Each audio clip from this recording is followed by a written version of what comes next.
线不确定，大家先别赞，你以为一高峰各走直线，其实他的是会来个逆转弯，扶了太高压，陪着他走，地形影响让他路线怪到头，这不是乱走哦，是气象现象。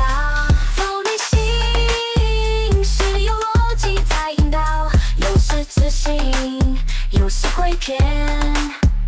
看枝桠与山势双重干扰点，下次看到气象图乱弯，